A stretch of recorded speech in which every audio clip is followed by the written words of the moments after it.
Assalamualaikum warahmatullahi wabarakatuh. Di sini kami dari kelompok 6 akan membahas mengenai studi kasus keputusan intuitif mengenai program inisiasi Satu Desa Satu Hafiz atau yang disingkat menjadi Sadesa. Ya, ini program dari mantan Gubernur Jawa Barat yaitu Ridwan Kamil. Di sini saya tidak sendiri, saya bersama dengan rekan-rekan saya yaitu ada Salma Anna Rahayu dengan NIM F1B023036, kemudian ada Rifdatul Baiti dengan NIM F1B023140, dan saya sendiri yaitu Vanessa Dwi Aprila dengan NIM F1B023146. Oke, di sini kami akan membahas mengenai pendahuluan, landasan teori, pembahasan, dan penutup. Barat merupakan salah satu provinsi dengan populasi terbesar di Indonesia pada masa itu, dengan jumlah penduduk mencapai 50 juta jiwa. Provinsi ini terdiri dari 27 kabupaten atau kota dengan total 5.957 desa. Mayoritas penduduk Jawa Barat itu memeluk agama Islam dengan kultur keagamaan yang kuat. Masyarakat Jawa Barat yang didominasi oleh etnis Sunda memiliki karakteristik religius yang tergambarkan dalam kehidupan sehari-harinya. Nilai-nilai keislaman yang ditanamkan dengan baik dalam adat istiadat dan kebiasaan masyarakat yang bisa dilihat dengan adanya fasilitas ibadah dan kegiatan keagamaan yang menjadi bagian dari kehidupan masyarakat Jawa Barat tersebut. Di beberapa daerah, terutama wilayah pedesaan, akses terhadap pendidikan agama berkualitas masih terbatas. Berdasarkan data Dinas Agama Provinsi Jawa Barat tahun 2017, banyak desa yang tidak memiliki tenaga pengajar Al-Quran yang kompeten. Modernisasi melalui media sosial memberikan pengaruh terhadap minat generasi muda dalam mempelajari Al-Quran. Survei yang dilakukan oleh Dinas Agama Jawa Barat pada tahun 2017 menunjukkan bahwa hanya sekitar 20% remaja yang rutin membaca Al-Quran. Dan presentasi yang mampu menghafal Al-Quran jauh lebih kecil, demi menunjukkan adanya kesenjangan antara identitas religius masyarakat dengan praktik keagamaan generasi muda. Ridwan Kamil sebagai Gubernur Jawa Barat periode 2018 sampai 2023 menginisiasi visi Jabar Juara Lahir Batin yang menekankan keseimbangan pembangunan fisik dan spiritual. Salah satunya program unggulan dalam aspek pembangunan spiritual adalah program Sadesa atau Satu Desa Satu Hafiz. Program Sadesa ini tujuan utamanya yaitu menghadirkan minimal satu hafiz di dalam suatu desa, kemudian untuk meningkatkan pondasi spiritual dan literasi Al-Quran pada remaja. Urgensi dari program ini adalah arus informasi modern yang sangat deras sehingga mempengaruhi nilai-nilai keislaman masyarakat. Kemudian jika tidak ada nilai-nilai keislaman dalam masyarakat akan menjadikan peningkatan kenakalan remaja dan degradasi moral. Kemudian juga disayangkan di beberapa desa belum punya penghafal Al-Quran. Oke, dampak strategis dari program ini adalah mewujudkan visi yaitu juara Jabar Lahir Batin dan menjadikan seorang hafiz menjadi agen perubahan, agen perdamaian, dan panutan moral. Selanjutnya adalah peta permasalahan. Di sini masalah dari desa-desa di Jawa Barat itu adalah menjadikan para remaja itu degradasi moral dan mereka buta huruf Al-Quran. Di sini kondisinya adalah kekurangan dan ketidakmerataan persebaran tokoh agama Islam.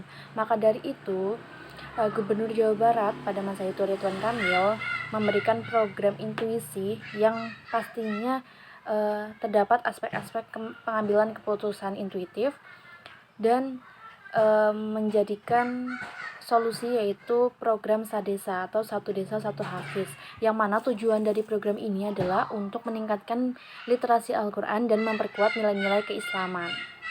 Sebelum kita menganalisis lebih lanjut mengenai kebijakan Sadesa ini, mari kita ingat kembali konsep dasar dari keputusan intuitif.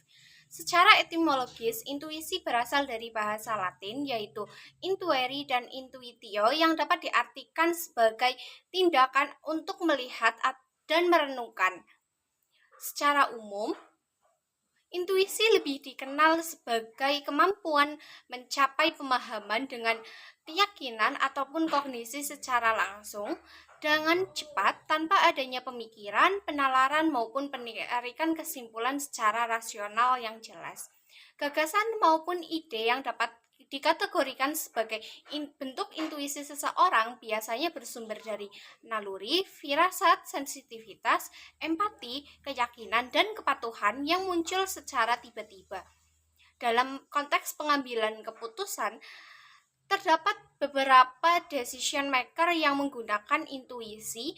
Mereka tidak hanya membandingkan alternatif pilihan, namun langsung mengidentifikasi situasi dan mengambil tindakan ataupun keputusan. Maka dari itu, muncullah suatu model pengambilan keputusan intuitif di mana keputusan yang diambil didasarkan pada intuisi ataupun naluri yang dihasilkan dari serangkaian proses pengalaman yang diikuti oleh penghayatan atau pemaknaan terhadap pengalaman tersebut. Dan seringkali terjadi juga karena adanya kurang lengkap informasi yang diterima oleh si pengambil keputusan. Dengan adanya kemampuan intuisi ini, proses pengambilan keputusan dinilai dapat berlangsung lebih cepat dan tepat dengan 3 indikator operasional, yaitu adanya ketergantungan kepada penilaian, pengalaman, dan penggunaan firasat yang sangat mempengaruhi keberhasilan pengambilan keputusan ini. Model pengambilan keputusan intuitif dapat dilakukan ketika seseorang pengambil keputusan mengalami kondisi ketidakpastian yang tinggi, keterbatasan fakta, data analisis yang kurang, waktu yang terbatas, dan terdapat tekanan untuk segera mengambil keputusan secara cepat dan tepat. Dalam proses tersebut, pengambilan keputusan intuitif sangat dipengaruhi oleh 5 aspek dimensi yang mempengaruhi intuisi seseorang, yaitu yang pertama, cognitive based decision. Pada dimensi ini, pengambilan keputusan didasarkan pada kemampuan kognitif seseorang melalui aktivitas mengingat, menganalisis, memahami, menilai, menalar, membayangkan, dan berbahasa sehingga dapat mempengaruhi sikap, perilaku, tindakan, maupun substansi dari keputusan yang diambil. Yang kedua, terdapat dimensi experience-based decision. Dimensi ini sangat mengacu pada bagaimana seorang decision maker memiliki pengalaman yang membentuk intuisinya. Keputusan berdasarkan pengalaman ini dibagi menjadi 3 elemen, yaitu yang pertama best practice, yang merupakan pengalaman yang memberikan pembelajaran yang baik atas dasar keberhasilan suatu penyelenggaraan keputusan. Yang kedua ada lesson learned, yang merupakan bentuk pengalaman yang memberikan penekanan pada pembelajaran yang dipetik dari suatu kejadian yang biasanya berupa pembelajaran dari kegagalan ataupun kekurangan suatu penyelenggaraan keputusan. Yang ketiga ada impresi, yang menunjukkan bahwa pengalaman dapat memberikan kesan ataupun efek pada indera ataupun efek pengaruh dalam pemikiran dari si decision maker ini. Yang ketiga ada affect initiated based decision.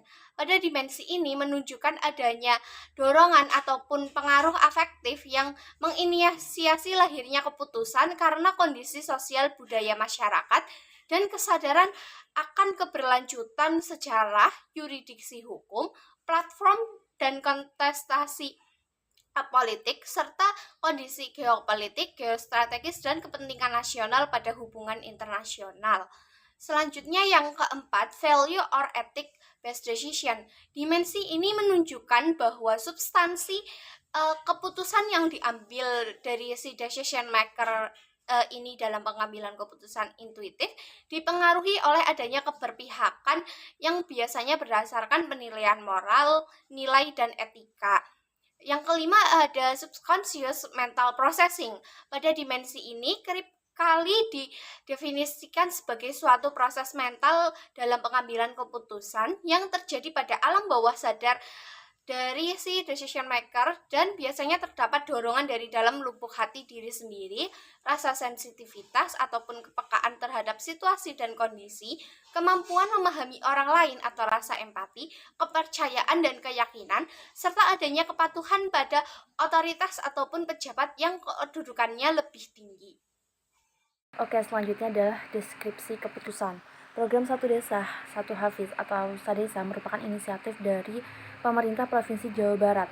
di bawah kepemimpinan Ridwan Kamil untuk mewujudkan visi Jabar Juara Lahir Batin melalui penguatan aspek spiritual masyarakat.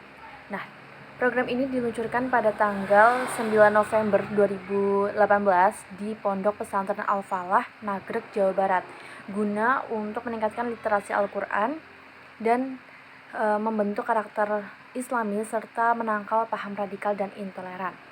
Pelaksanaan program dari Sadesa ini dilakukan melalui 2 strategi utama, yaitu pemberdayaan langsung 1.500 hafiz atau hafizah dan pengkaderan 4.500 lainnya melalui beasiswa. Dikelola oleh Jamiatul Qura wal Hufat atau JQH NU Jawa Barat. Sadesa menekankan pembinaan yang menyeluruh mencakup hafalan, pemahaman, serta nilai-nilai kebangsaan dan modernisasi Islam. Meski menghadapi tantangan seperti ketimpangan wilayah, rendahnya insentif, dan kendala lingkungan, program ini terus dioptimalkan melalui dukungan pemerintah daerah dan kolaborasi lintas sektor sebagai bagian dari strategi pembangunan spiritual berbasis komunitas. Berdasarkan uraian sebelumnya bahwa program Satu Desa Satu Hafiz atau Sadesa dapat dikategorikan sebagai keputusan intuitif karena Gubernur Jawa Barat Ridwan Kamil belum memiliki data mengenai seberapa jumlah hafiz dan fakta permasalahan konkret di masyarakat. Namun, beliau berani mengambil keputusan untuk membentuk suatu visi yang melahirkan program secara cepat serta menekankan pada alasan moralitas dan spiritualitas. Selain itu, keputusan mengenai program Sadesa ini memiliki beberapa karakteristik yang menjadikannya sebagai keputusan intuitif, diantaranya sebagai berikut. Pertama, program ini sangat mengedepankan pada pentingnya pendidikan Al-Quran dan karakter kecakapan hidup Islami serta menjadi agen perubahan sosial dan spiritualitas di tengah masyarakat. Program ini menunjukkan adanya prioritas nilai keagamaan dan keberpihakan pemerintah dalam menjaga nilai-nilai Islam sebagai cara untuk memenuhi kewajiban dan melestarikan tradisi keagamaan. Dengan ini, maka dapat kita nilai bahwa program ini diambil sangat dipengaruhi oleh nilai dan etika sehingga dapat dikategorikan dengan kuat memenuhi dimensi value ethic based decision pada keputusan intuitif. Yang kedua, program ini lahir karena adanya dorongan emosional untuk memperkuat identitas keagamaan karena mayoritas masyarakatnya yang beragama Islam. Keputusan ini hadir sebagai bentuk jawaban atas keresahan mengenai penurunan pemahaman agama sehingga diupayakan adanya seorang hafiz untuk membangun karakter dan kesadaran masyarakat untuk mempertahankan keberlanjutan tradisi Islam. Keputusan ini juga menunjukkan naluri gubernur sebagai pemimpin dan umat Islam yang hal ini sangat sesuai dengan dimensi affect initiated based decision. Yang ketiga, program ini dinilai lahir dari dorongan dari dalam lubuk hati gubernur untuk menjaga dan meningkatkan nilai spiritualitas masyarakat karena adanya modernisasi yang mengancam degradasi moral. Dengan adanya hafiz atau hafizo, pemimpin yakin menjadi agen perubahan dan panutan moral religiusitas di masyarakat desa. Para pejabat maupun kepala daerah di bawah naungan Gubernur Jawa Barat juga patuh terhadap keputusan ini dengan turut mengimplementasikan dan memberikan kekuatan hukum dengan membuat surat edaran maupun petunjuk teknis untuk wilayahnya. Dengan ini dapat kita lihat bahwa keputusan ini memenuhi aspek subconscious mental processing sebagai salah satu aspek dimensi keputusan intuitif. Yang keempat, program ini diputuskan atas dasar pengalaman pemimpin atau experience based decision yang melihat bahwa dengan adanya tokoh agama yang baik dapat membentuk tatanan moral dan masyarakat yang lebih baik dan mempercepat perubahan sosial maupun spiritualitas masyarakat.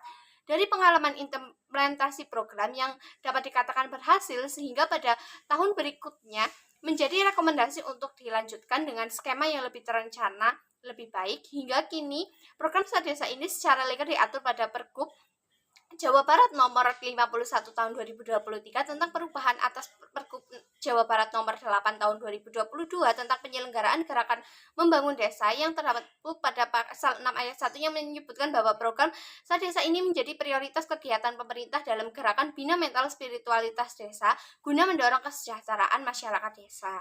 Yang kelima, dalam proses pengambilan keputusan ini juga mendasarkan pada proses kognitif di mana dalam hal ini ditunjukkan dengan adanya pemahaman pemimpin dengan adanya hafiz ataupun hafizah dapat membentuk karakter moralitas masyarakat dan meningkatkan kualitas dan pemerataan pendidikan agama di setiap desa tanpa adanya analisis temuan kondisi permasalahan dan data aktual lainnya. Dari berbagai karakteristik yang ada pada program ini telah mendasarkan pada 5 aspek dimensi keputusan intuitif, serta keputusan ini diambil di tengah kondisi ketidakpastian yang tinggi, sehingga bahwa program ini dapat dikatakan sebagai keputusan intuitif yang dipengaruhi oleh intuisi pemimpin yang dibentuk oleh berbagai dimensi yang kompleks. Program ini menjadi strategi spiritual sekaligus pendidikan untuk memperkuat karakter dan kapasitas sumber daya manusia berbasis nilai-nilai Islam. Substansi kebijakan Sadesa dirancang untuk mewujudkan masyarakat desa yang religius dan cerdas spiritual, sejalan dengan visi Jawa Barat Juara Lahir Batin. Dengan aspek-aspek utama substansi kebijakan sebagai berikut. Pertama, ada aspek teologis yang berlandaskan dari Al-Quran dan hadis. Program ini sesuai dengan sabda Nabi Shallallahu Alaihi Wasallam, sebaik-baik kalian adalah yang belajar Al-Quran dan mengajarkannya. Hadis Riwayat Bukhari serta Quran Surah Al-A'raf ayat 96 tentang keberkahan bagi masyarakat yang beriman. Kedua, ada aspek filosofis, mengembangkan peserta tidak hanya hafal, tetapi juga memahami dan mengamalkan Al-Quran dalam kehidupan sosial. Terakhir, ada aspek regulatif, yang mendukung pencapaian visi RPJMD Provinsi Jawa Barat dalam aspek pembangunan non-fisik atau spiritual. Program Sadesa memberikan solusi sistematis dalam bentuk pelatihan, rekrutmen, hingga pemberdayaan kader lokal. Solusi ini mencerminkan prinsip manajemen pendidikan Islam dan dakwah berbasis komunitas. Dalam program Sadesa ini terdiri dari berbagai kegiatan, yaitu pertama ada pelatihan terstruktur atau diklat Sadesa, dengan pemberian materi tajwid, hafiz, tilawah, tafsir, wawasan kebangsaan, dan pemahaman aswaja. Dengan modul dikembangkan secara kolaboratif dan divalidasi agar sesuai konteks sosial. Kedua, ada rekrutmen peserta yang melibatkan pesantren, pemerintah desa, dan tokoh masyarakat. Seleksi dilakukan secara ketat untuk memilih peserta potensial yang mampu menjadi hafiz sekaligus pendidik. Ketiga, strategi sosialisasi melalui media sosial, TV, radio, dan tatap muka, sehingga dapat meningkatkan pengetahuan masyarakat mengenai program yang kini hanya 42,5% masyarakat yang mengetahui program ini melalui sosialisasi pemerintah. Terakhir, ada dukungan pemerintah daerah dalam bentuk fasilitasi pelatihan, subsidi, dana, beasiswa, dan instansi pengajar. Dengan target 6.000 hafiz-hafizah pada tahun 2022, dengan 1.500 diberdayakan dan 4.500 diberi beasiswa. Dampak program Sadesa terhadap masyarakat cukup signifikan. Program ini berhasil menumbuhkan budaya literasi Al-Quran, meningkatkan spiritualitas warga, serta membangun karakter Islami melalui penguatan nilai-nilai agama. Berdasarkan hasil penelitian kuantitatif, 79,5% responden menyatakan program ini bermanfaat dan berjalan baik, sementara 98,6% responden mendukung keberlanjutannya karena memotivasi para penghafal Al-Quran. Selain itu, Sadesa juga menciptakan agen perubahan di desa-desa yang dapat melanjutkan rantai pengajaran Al-Quran secara berkelanjutan. Hafiz yang dihasilkan tidak hanya berfungsi sebagai pengajar, tapi juga sebagai panutan moral dan spiritual di lingkungannya. Nah, bagi pemerintah sendiri, keberhasilan Sadesa memberikan kontribusi besar dalam pembangunan sumber daya manusia berbasis agama. Keberhasilan Jawa Barat mencetak 2.000 lulusan hafiz dalam 1 hari dan mencatatkan rekor muri menunjukkan efektivitas program ini. Namun, program ini juga menghadirkan sejumlah tantangan kebijakan, seperti ketidakseimbangan distribusi peserta antar kabupaten atau kota yang memerlukan skema subsidi, serta persoalan insentif atau honorium untuk pendamping dan tenaga pelatih. Kurangnya pendamping profesional juga disebut sebagai hambatan utama keberhasilan program ini. Meski demikian, Sadesa telah membentuk model manajemen program keagamaan yang dapat direplikasi di wilayah lain, sekaligus menjadi instrumen peningkatan citra dan kepercayaan masyarakat terhadap kinerja pemerintah daerah dalam penguatan spiritualitas masyarakat. Program Satu Desa Satu Hafiz atau Sadesa yang digagas oleh Gubernur Jawa Barat Ridwan Kamil merupakan bentuk nyata dari keputusan inklusif yang dilandasi oleh kepekaan sosial, nilai etika, dan pengalaman pribadi pemimpin terhadap kondisi masyarakat desa yang mengalami krisis spiritual. Program ini lahir dari kesadaran akan pentingnya menghadirkan figur religius di tingkat desa sebagai benteng moral dalam menghadapi tantangan zaman, khususnya modernisasi dan menurunnya minat generasi muda dalam mempelajari Al-Quran. Keputusan ini diambil tanpa didahului oleh kajian data yang komprehensif, namun mampu menunjukkan dampak positif yang signifikan. Program ini tidak hanya meningkatkan literasi Al-Quran, tetapi juga membantu karakter masyarakat yang religius dan memperkuat ketahanan sosial budaya. Melalui pelatihan yang terstruktur, rekrutmen yang selektif, serta dukungan dari berbagai pihak, Sadesa berhasil mencetak ribuan hafiz yang kini tersebar di desa-desa sebagai agen perubahan spiritual. Oleh karena itu, program ini menjadi contoh implementasi keputusan intuisif yang berhasil dan layak menjadi model replikasi untuk wilayah lain. Demikianlah presentasi dari kami, kelompok 6, mengenai program Satu Desa Satu Hafiz atau SADESA yang digagas oleh Ridwan Kamil. Kami percaya bahwa melalui program ini, pembangunan sumber daya manusia yang berakhlak mulia dapat dimulai dari desa. Apabila ada kekurangan dan salah kata, kami mohon maaf sebesar-besarnya dan semoga apa yang kami sampaikan dapat memberikan manfaat dan inspirasi bagi kita semua. Wassalamualaikum warahmatullahi wabarakatuh.